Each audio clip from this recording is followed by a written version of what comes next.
Os gatos domésticos são um paradoxo. Eles vivem com as pessoas desde o início da civilização.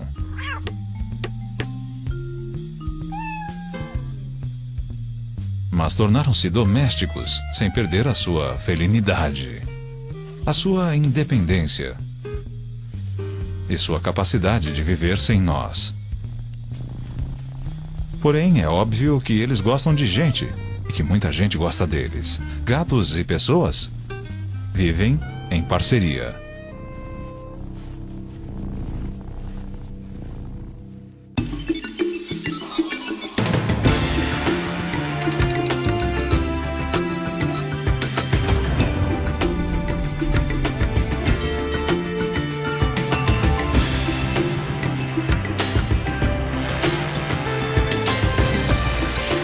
O guia completo.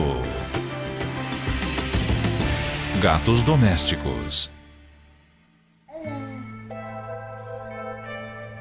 E é uma parceria que pode começar na juventude.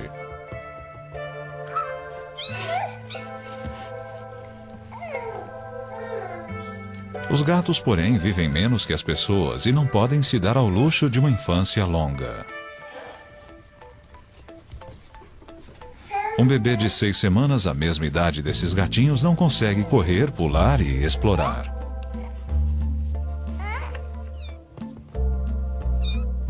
E aos 5 meses de idade, mesmo sendo ainda muito mais jovens do que esse bebê, os gatinhos já serão adultos. Mas por enquanto, a vida é cheia de aventuras.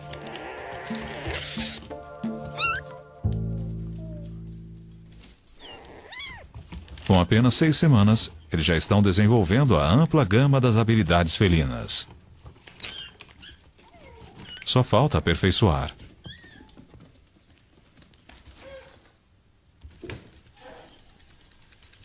Os brinquedos mais simples podem ser educacionais, ensinando, por exemplo, a caçar.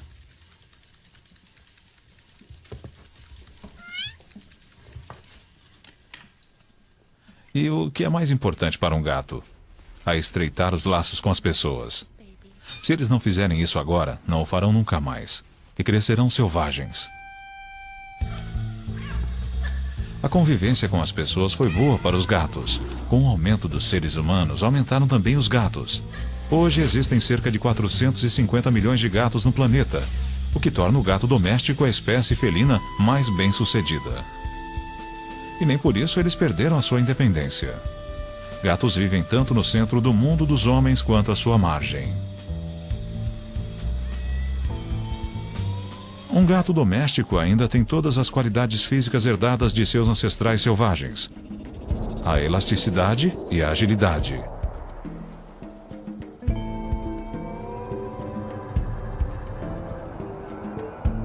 A capacidade de não se ferir quando cai, usando o reflexo de endireitar-se.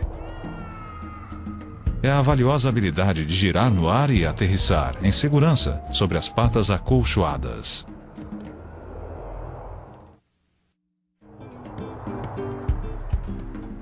Os gatos domésticos, como os gatos selvagens, nunca fazem mais do que o necessário e passam até 18 horas por dia dormindo. Na natureza, a tendência dos gatos é caçar à noite. E os gatos domésticos conservaram os olhos de caçador, olhos que enxergam em luz 6 vezes mais fraca do que os seres humanos conseguem. Os séculos de domesticação não mudaram drasticamente o tamanho dos gatos. Nesse aspecto, quase todos são parecidos. Mas entre as raças, existem muitas outras distinções, frequentemente provocadas para satisfazer certos gostos, às vezes inexplicáveis, dos seres humanos. Mas os gatos, ao contrário de quase todos os outros animais domésticos, têm praticamente a mesma aparência e comportamento do meio selvagem. Seu relacionamento com as pessoas é uma parceria.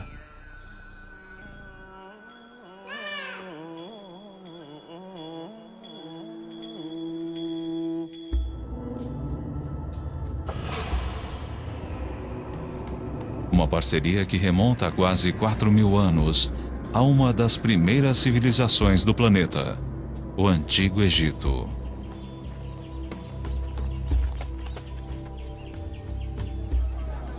Nas casas e nas ruas do Egito, hoje existe um certo tipo de gato, esbelto e vigoroso, que é muito parecido com os primeiros gatos que se associaram ao homem.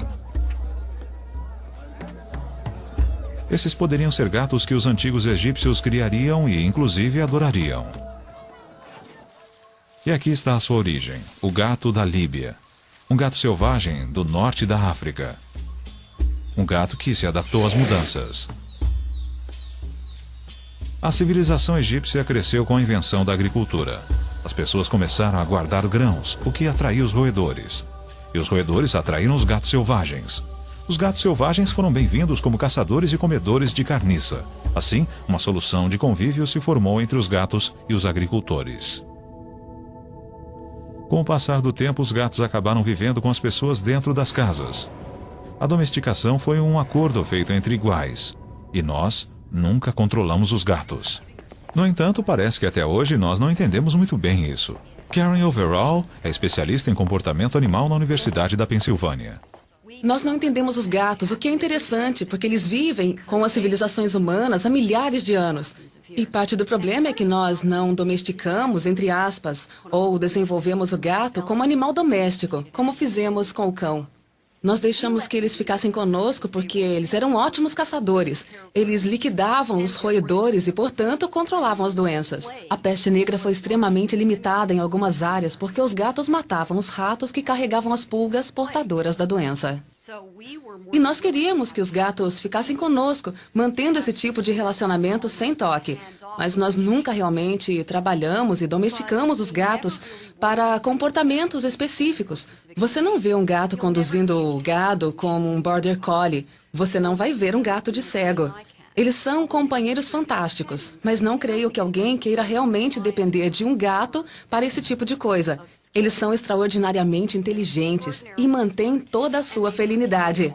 Eles são totalmente individualistas e não damos a eles o devido crédito por isso. Atualmente existem 37 variedades de felinos. E a primeira coisa que as pessoas reconhecem em qualquer uma delas é a felinidade característica. É o jeito de se mover. A tendência de viver e caçar sozinho. O fato de que, ao contrário de outros carnívoros como os cães e ursos, eles se alimentam exclusivamente de carne. E as pessoas reconhecem essa felinidade porque os gatos convivem com elas. E são muitas vezes tão familiares quanto as outras pessoas.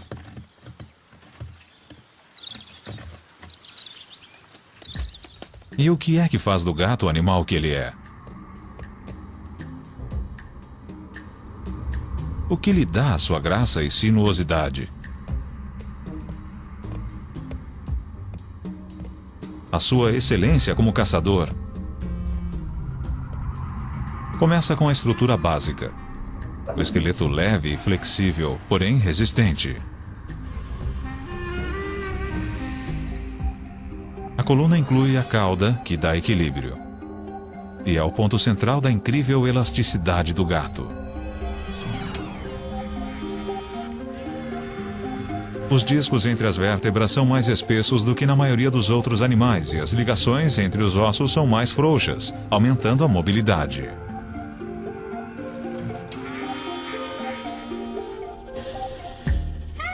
Como um bailarino fazendo ponta, o gato anda nos dedos das patas. Com isso, o comprimento da perna e o tamanho do passo ficam maiores e o gato ganha velocidade. E é por isso também que, surpreendentemente, essa junta é o tornozelo do gato e o começo da pata. Os ossos da pata são muito longos.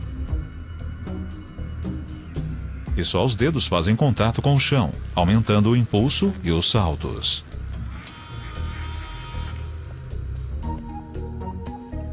Parte do segredo da agilidade dos gatos está no desenho das suas espáduas.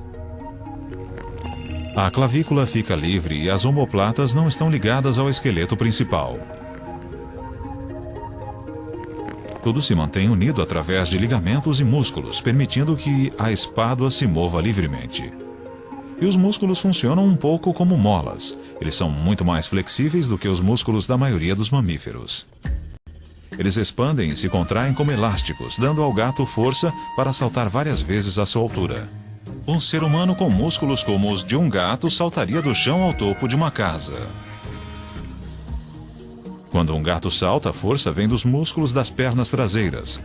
Cada músculo é feito de várias fibras musculares. Elas consomem muita energia para se contrair rapidamente, e quando afrouxam, são como catapultas. Bom para explosões de velocidade, mas cansativo demais para longos percursos. O gato é um velocista e não um corredor de maratona. O gato é também um equilibrista nato. Isso porque o seu peito é muito estreito e as suas pernas dianteiras muito próximas uma da outra. Esteja ele num galho de árvore ou em cima da cerca, ele anda como se estivesse no chão.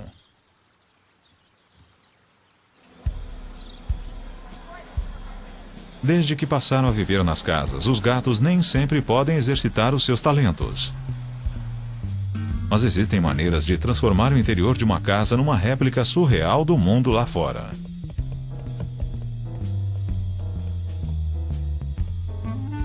Este é o mundo que pertence a Molly, Little Jimmy, Bernard, Tom, Frank e mais 4 gatos. Como a maioria, você começa com 2 gatos. E naquela altura nós achamos que 2 era uma família perfeita. Mas uma coisa literalmente levou a outra e agora nós temos 9. E 9 gatos para nós parece normal.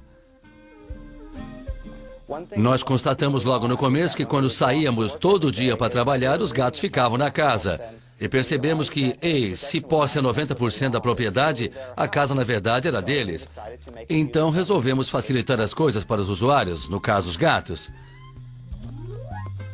Uma coisa que nós sabemos sobre os gatos é que eles gostam de subir e andar sobre as coisas.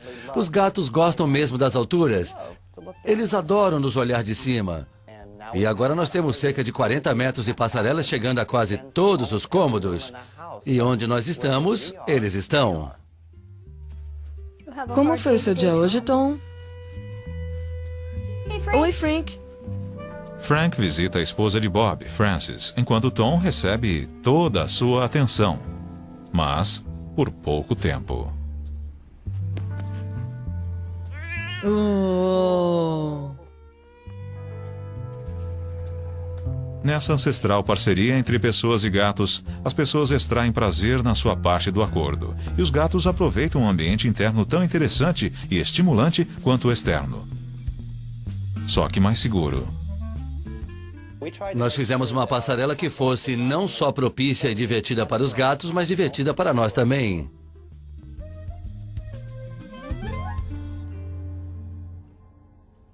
Um outro requisito para a parceria com os gatos foi que esses animais essencialmente solitários aprendessem a viver uns com os outros. No Instituto de Antrozoologia, na Inglaterra, John Bradshaw vem estudando como os gatos se relacionam com os seres humanos e com outros gatos. Seu laboratório é o lar de 11 gatos que vivem num grupo coeso. Os gatos são frequentemente descritos como egoístas em contraste com o cão, que é um animal muito mais leal. Mas eu não creio que os gatos tenham um conceito de lealdade. Eles veem a sua interação com as pessoas como uma parceria entre iguais, em vez de um relacionamento de subserviência. É claro que eles também são sociáveis. Eu acho que nós subestimamos os gatos nesse aspecto. Eles são muito sociáveis com as pessoas e podem ser sociáveis com outros gatos quando crescem no ambiente certo. Um estudo famoso sobre gatos criados soltos em fazenda, feito em 1977 pelo biólogo de Oxford, David MacDonald, mostrou o quanto os gatos podem ser sociáveis.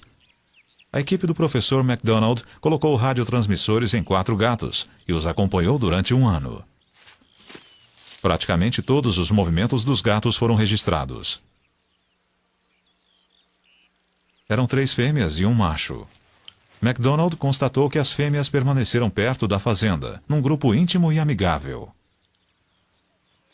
O macho passava 2/3 de seu tempo longe, perambulando, farreando e caçando ratos. Mas ele sempre voltava para casa. O ponto alto do estudo foi quando a equipe testemunhou uma fêmea ajudando outra a dar à luz. Ela agia como parteira, inclusive na hora de cortar o cordão umbilical. Mais tarde, as duas partilharam um abrigo e cuidaram das crias uma da outra. Esse foi o primeiro registro científico de uma cooperação tão íntima entre gatos domésticos semi-selvagens e provou que, deixados à vontade, eles podem ser animais muito sociáveis. O que o trabalho de MacDonald mostrou foi que a sociedade dos gatos não segue uma hierarquia linear, como a do cão ou do lobo. Ela é muito mais uma parceria de iguais, uma cooperação entre fêmeas aparentadas que se reúnem em torno de um determinado lugar onde há bastante alimento e espaço para as crias. As técnicas modernas de controle de pragas estão levando os gatos de trabalho, os rateiros, ao desemprego. Mas ainda existem muitos lugares no mundo onde gatos semi-selvagens vivem juntos. Na ilha italiana de Stromboli, esses gatos estão em toda parte. Aqui, os gatos raramente são bichos de estimação, mas há pessoas bondosas que cuidam deles e os alimentam.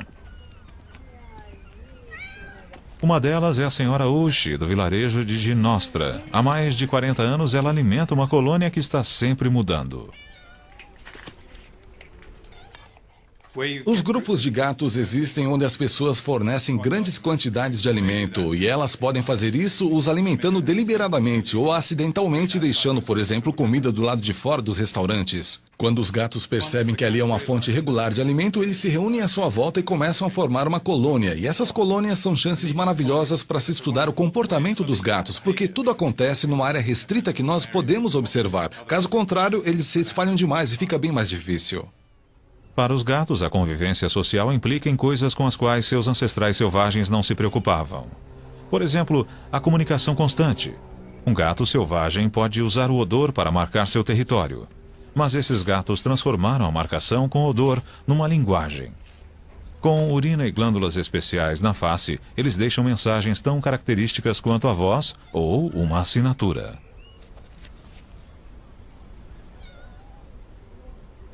O olfato é altamente desenvolvido nos gatos. A membrana mucosa do focinho dos gatos, onde os cheiros são impressos, tem 2 vezes a área do seu correspondente humano. E logo abaixo há um segundo detetor de cheiros, o órgão de Jacobson. O gato aspira o ar pela boca e suas células especiais analisam as partículas. E o cheiro não é seu único meio de comunicação. Os gatos também se esfregam. Acreditamos que é um sinal muito importante na sociedade dos gatos e no relacionamento gato-ser humano. Os gatos tendem a se esfregar em outros gatos que são um pouco maiores ou mais ferozes. As fêmeas tendem a se esfregar no macho que elas queiram. Quando se esfregam em nós, eles estão reconhecendo que somos mais fortes. Não superiores, mas um pouco maiores. Eles mostram algum tipo de deferência para reconhecer que somos maiores, mas eles ainda querem ser amigáveis. E há o ronronar. O ronronar parece que é o convite a algum tipo de atração e também ao contato físico. Os gatos ronronam quando estão satisfeitos e querem a companhia de outro gato ou do dono, ou quando estão com muita dor. Por exemplo, um gato atropelado. Parece bizarro porque as pessoas associam ronronar com prazer, mas não se trata de prazer, e sim de querer atenção. Eles estão tentando conseguir ajuda naquela situação em particular. O gato ronrona vibrando as cordas vocais externas e parece que cada gato tem uma frequência específica. Uma das coisas que nós descobrimos observando os gatos nas fazendas e em outros lugares é que eles são bem quietos. A menos que haja uma briga ou alguma coisa acontecendo, os gatos não fazem muito barulho. Uma das coisas que eles menos fazem é miar. E nós achamos que isso acontece porque o gato aprende a miar. Ele aprende que o ser humano responde bem a vocalizações. Nós somos uma espécie conversadora, por assim dizer. E, portanto, um gato descobre que a melhor maneira de conseguir a atenção do dono é fazendo barulho. Feito isso, ele indica usando algum tipo de linguagem corporal o que é que ele quer, comer, sair ou o que for. Os gatos têm os mesmos sentidos que os seres humanos, mas eles funcionam de maneiras diferentes. Os sentidos de um gato evoluíram principalmente para ajudá-lo a caçar. Mesmo um gato de vida mansa, como o mango, tem todas aquelas percepções aguçadas de caçador. Por exemplo, os olhos na frente da cabeça. Quando o mango olha para alguma coisa, cada olho capta uma imagem ligeiramente descentralizada. O cérebro faz a centralização, gerando uma imagem tridimensional. E Mango então sabe qual é o tamanho do objeto e a que distância ele está. Proporcionalmente ao tamanho de sua cabeça, Mango tem olhos muito maiores do que os nossos. Eles recebem mais luz, e ele enxerga tão bem na semi-escuridão quanto em pleno dia. Os olhos de Mango são tão sensíveis que precisam de pupilas capazes de restringir a luz de uma maneira que as nossas pupilas redondas não conseguem. As pupilas dele se fecham quase que totalmente numa fenda. E quando a luz diminui, elas se abrem ocupando uma área de olho proporcionalmente muito maior do que as pupilas humanas. Mango não enxerga na escuridão total, mas ele vê com muito menos luz do que os seres humanos. Os gatos têm uma camada de células chamada tapetum lucidum no fundo do olho. A luz que passa pela retina sem ser absorvida é refletida de volta, dando aos receptores uma segunda chance de captá-la. Isso aumenta a eficiência dos olhos de Mango em 40%. E para aumentar ainda mais a eficiência, os gatos têm mais células fotossensíveis que funcionam melhor com menos luz. Com tudo isso, Mango consegue ver em luz 6 vezes mais fraca do que o seu companheiro humano consegue.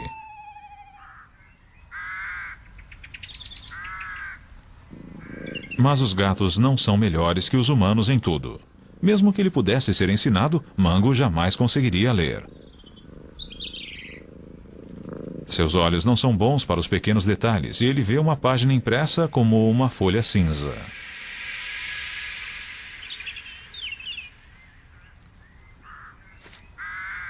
Um gato enxerga o mundo mais ou menos como alguém que perdeu os óculos. E o gato também não vê cores muito bem.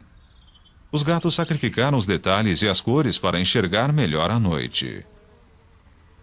O mundo de cores dos gatos é desbotado. Eles enxergam um pouco de amarelo, de verde e de azul. Mas algumas cores, como vermelho, eles veem como cinza ou preto. Outra ferramenta de caça importante é a audição. Mango consegue virar as orelhas, além da cabeça. Isso ajuda a localizar um som. Os ouvidos afunilados canalizam e amplificam sons como um megafone. Os gatos ouvem sons que as pessoas não ouvem. Os sons mais agudos, como os guinchos de um rato.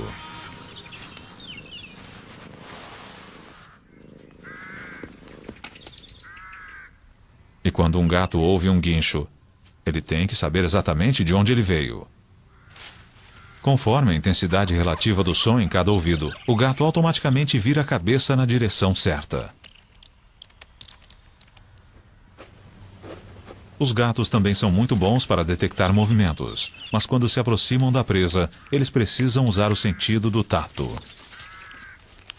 Esse tipo de jogo dá a Mango a chance de exercitar a rotina de uma caçada. Ele usa até os bigodes para sentir a pena. 3 vezes mais grossos do que os outros pelos do gato, os fios do bigode, ou vibriças, descem a uma profundidade 3 vezes maior na pele e têm células sensíveis na base. Elas dão ao cérebro as mínimas informações sobre qualquer coisa que a vibriça toque. As patas da frente também são super sensíveis e servem para explorar coisas novas e testar alimentos. As almofadas das patas sentem a velocidade do que passa sobre elas. A informação vai das patas ao cérebro com velocidade de corrente elétrica. Um gato consegue aprender muito sobre alguma coisa simplesmente alisando ou tocando de leve. Os sentidos dos gatos foram aperfeiçoados para caçar, mas eles também são úteis no acasalamento. Quando uma fêmea está pronta para procriar, ela libera odores que são percebidos pelo órgão de Jacobson no nariz do macho.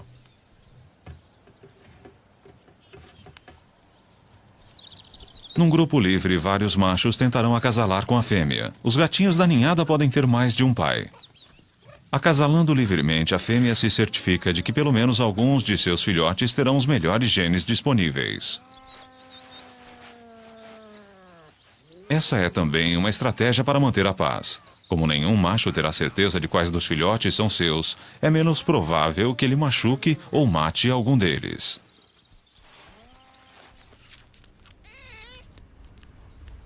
Os gatinhos nascem totalmente vulneráveis. Apesar de cobertos de pelos, eles não conseguem regular a própria temperatura. E também são cegos, surdos e incapazes de andar. Mas tudo isso é bom, porque significa que sob nenhuma circunstância eles vão se afastar da mãe e ficar expostos ao perigo. Os gatinhos seguem o cheiro e o calor das tetas da mãe. E mamam até 8 horas por dia.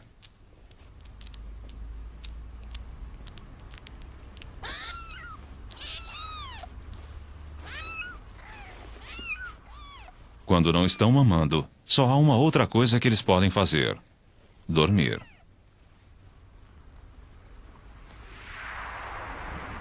A passagem do nascimento à maturidade pelos padrões humanos é muito rápida, mas para os gatinhos ela deve parecer lenta.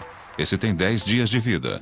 Ele enxerga um pouco, mas a sua visão ainda está embaçada e vai continuar assim nas próximas 3 semanas.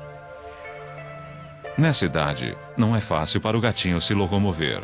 Ele caminha devagar e abaixado para manter a estabilidade.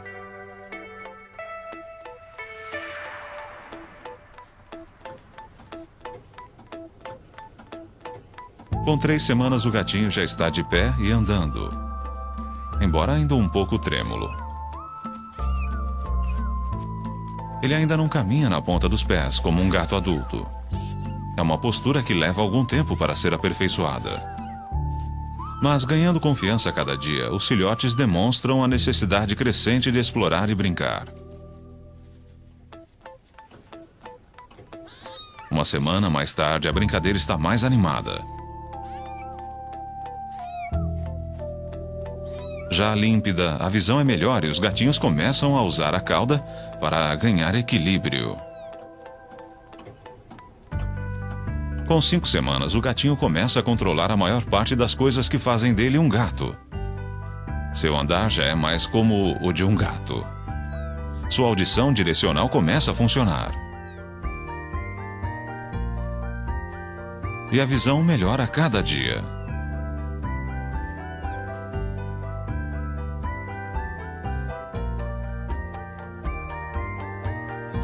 Com 6 semanas, andar não basta. As brincadeiras e a limpeza estão se desenvolvendo.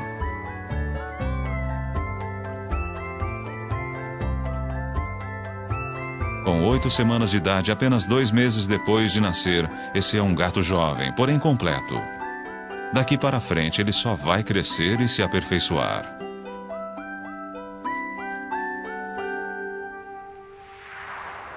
O padrão de desenvolvimento é praticamente o mesmo para todos os tipos de felinos. Mas os gatos domésticos têm mais um aprendizado importante.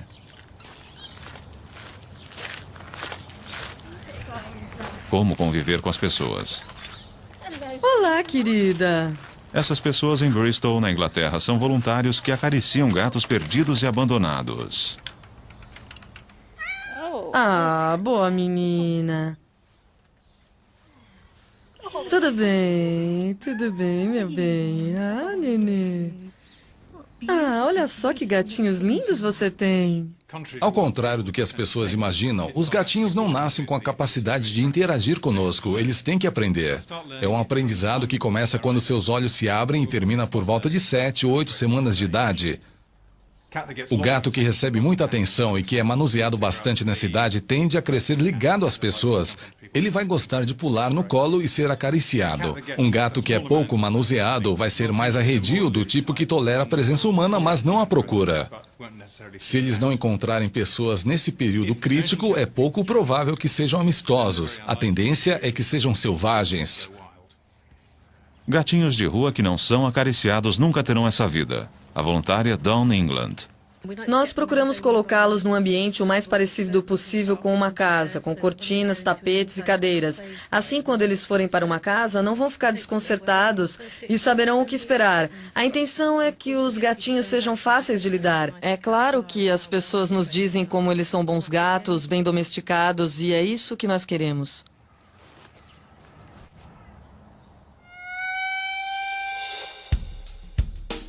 Tecnicamente, os gatos domésticos e os selvagens são da mesma espécie.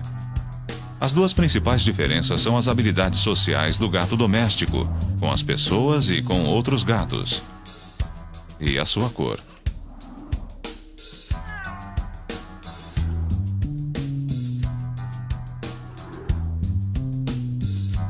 O gato doméstico não precisa de camuflagem. E livre desse requisito, o pelo rajado dos ancestrais, conhecido como tabby, deu lugar a quase todos os padrões e cores que um animal pode ter.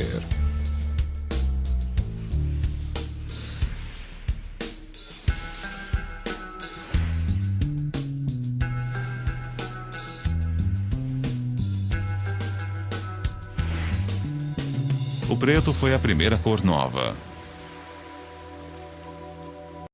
Há cerca de 2.500 anos, os fenícios conseguiram contrabandear gatos do Egito e usar como rateiros nos navios. E muitos desses gatos eram pretos.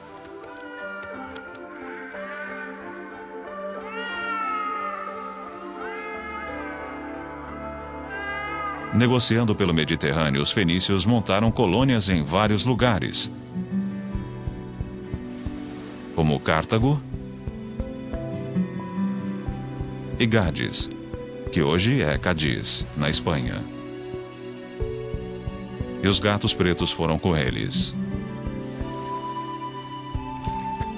Com o tempo, os gatos se instalaram em toda a volta do Mediterrâneo. Os ancestrais dos gatos pretos que hoje perambulam por Veneza provavelmente vieram de navios fenícios. Cerca de 1000 anos depois dos fenícios, os vikings tornaram-se a grande potência marítima. Seus navios também tinham gatos, mas eles preferiam red tabbies, de listras avermelhadas. Essa é uma cor que parece ter surgido na antiga Turquia. Com os navegantes vikings, os red tabbies subiram e desceram os rios da Europa e chegaram até a sua Escandinávia natal.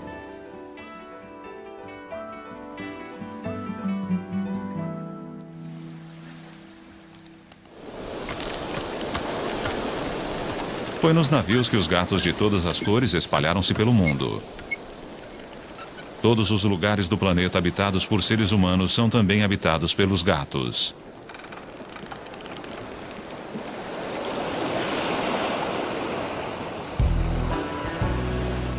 E onde os gatos foram à Terra, sua vida misturou-se à nossa. Esta é Miami, na Flórida, a sede de uma das exposições de gatos mais chiques dos Estados Unidos. Esses não são gatos domésticos criados ao acaso. São gatos de raça, concorrentes caros, trazidos aqui para ganhar prestígio e prêmios para os donos.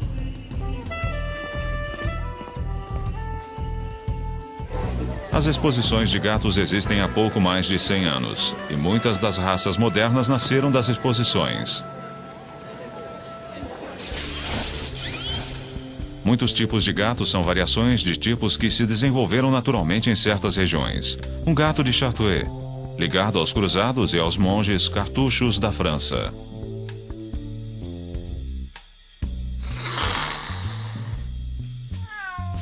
O Angorá, que remonta à antiga Turquia. De lá para cá ele mudou pouco e deu origem ao peludo gato persa.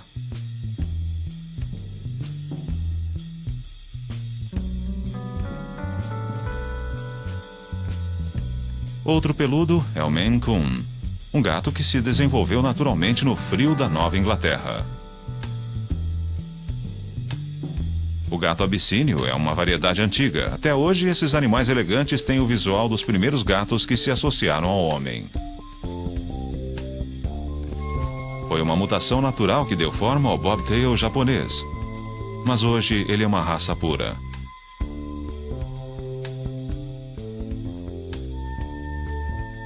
O Ossecat machetado parece um gato selvagem, mas ele foi criado para ter essa aparência. O Crow americano, com suas orelhas estranhas, descende de uma mutação descoberta em 1981. O Cornish Rex, com seu pelo encaracolado, também é recente. Ele remonta a uma mutação numa ninhada de gatos de fazenda há 50 anos. O siamês. Elegante e inteligente, é um dos gatos de raça preferidos no mundo todo. Essa é também uma raça antiga, cujas origens remontam ao Sião, a atual Tailândia.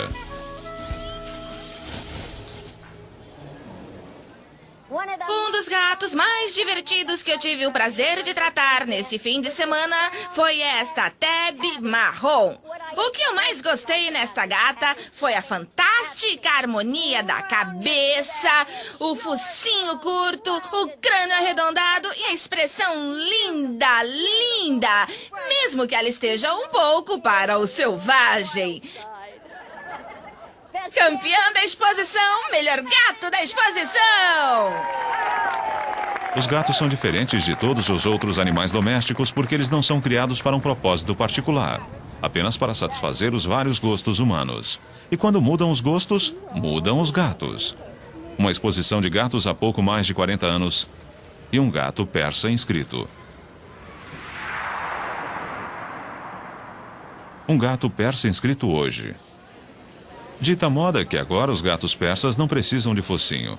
E no processo de achatar o focinho, os criadores acabaram obtendo um animal com dutos lacrimais distorcidos e olhos que choram sem parar. O siamês atual, uma tentativa de recriar o que os ocidentais consideram um visual oriental. Um animal magro e frágil, com problemas de saúde e reprodução. Há 40 anos, um concorrente siamês era mais parrudo do que os de hoje, mas ainda era mais elegante e exótico do que os gatos comuns. Outras variações modernas do siamês.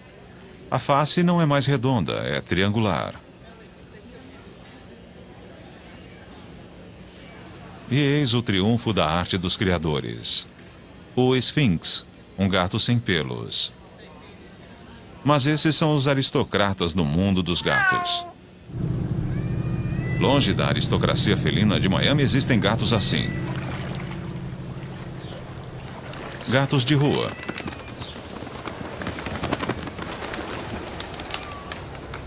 Eles são gatos domésticos que voltaram a ser selvagens e suas crias. Eles vivem em colônias à margem das nossas vidas e, para sobreviver, dependem um do outro e das esmolas humanas. Vem, neném. Vem, gatinho. Oh, vem, neném. Nos Estados Unidos deve haver 60 milhões de gatos vivendo assim. Algumas cidades têm programas de esterilização de gatos de rua. Aqui em Orlando, na Flórida, fica a sede do CARE, um grupo de atendimento aos gatos. Connie Graham e Barbara Logan capturam e levam gatos para a castração. Eu estou mesmo querendo um macho amistoso, bege e branco. Que idade você acha que ele tem? Mais ou menos um ano. Muita gente acha que seria melhor sacrificar, matar esses gatos de rua. E é isso que vem sendo feito há anos. O grande problema é que isso não funciona. Existem mais gatos de rua do que nunca por aí. Ninguém sabe quantos. É impossível contar. Mas as estimativas são de milhões, dezenas de milhões. Esses gatos eram os bichos de estimação de alguém. E as pessoas se mudaram e os deixaram para trás, não quiseram mais. Se cansaram deles e os jogaram em algum lugar. E os gatos que não foram castrados ou esterilizados acabam encontrando outros gatos também férteis e começam a procriar. E o que começa com 1, 2 gatos, de repente é uma colônia de 20, 40. Numa área em que foram postas armadilhas para o nosso programa, foram pegos mais de 80 gatos, numa única área, o que é incrível. Em teoria, uma gata pode gerar milhares de descendentes.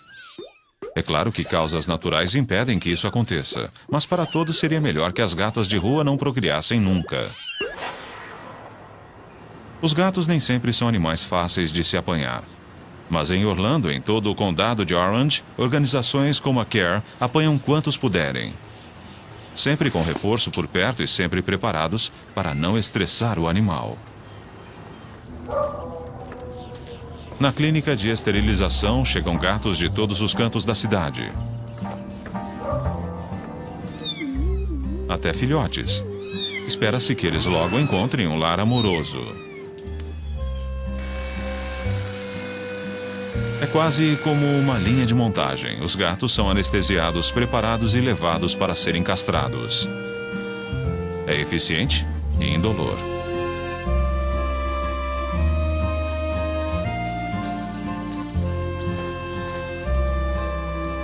Muitos são soltos no mesmo dia, mas outros ficam em observação até o dia seguinte, para se ter certeza de que estão bem e de que a anestesia perdeu o efeito. A maioria volta para a colônia de onde veio e continua sua vidinha. Você está em casa, pequenino. Sabe onde está? Voluntários fazem visitas periódicas e levam comida. Ah, que bom menino. Bom menino.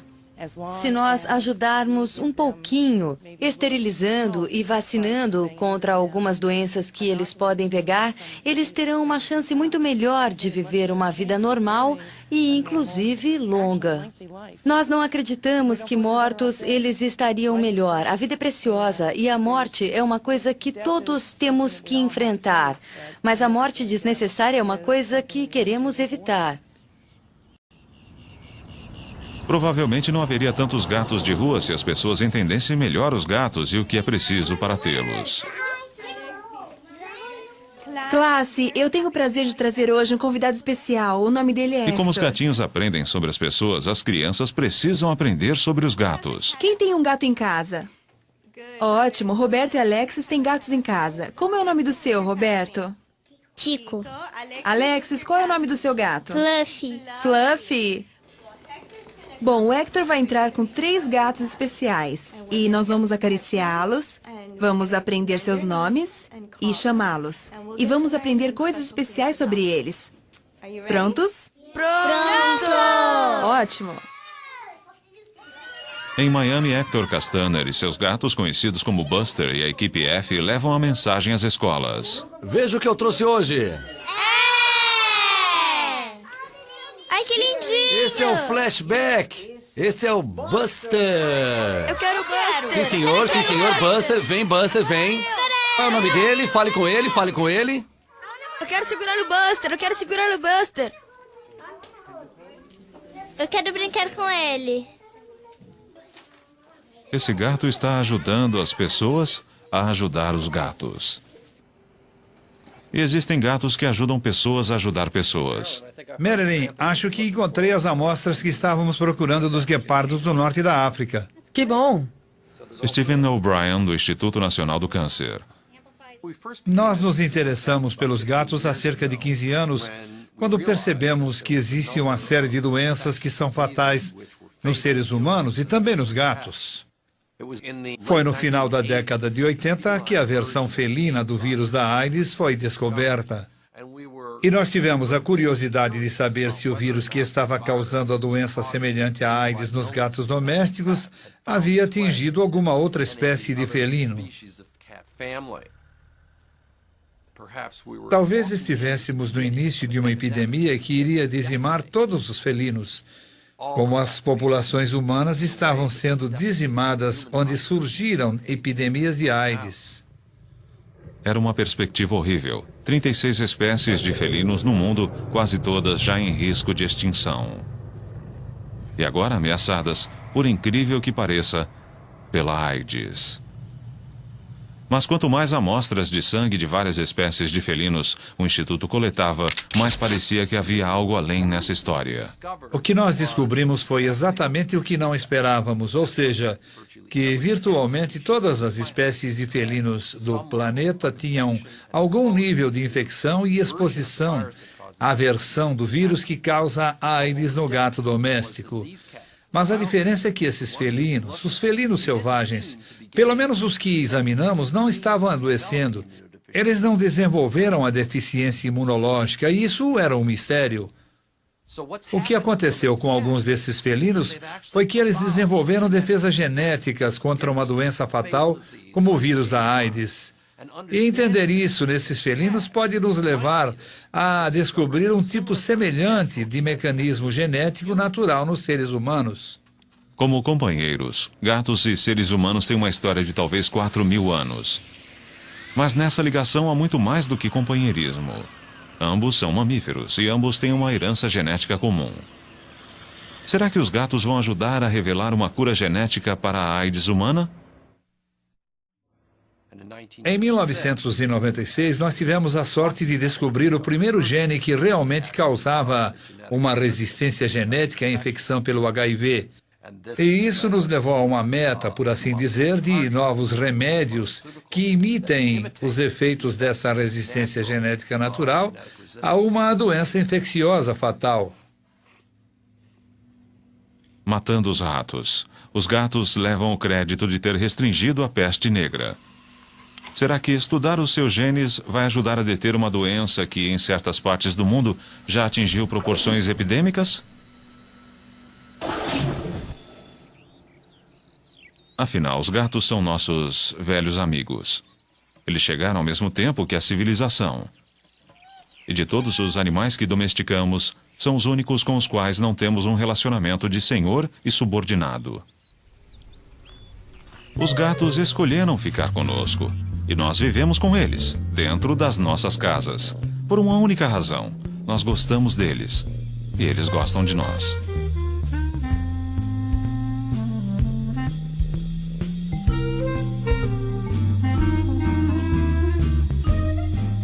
Versão brasileira DPN Santos.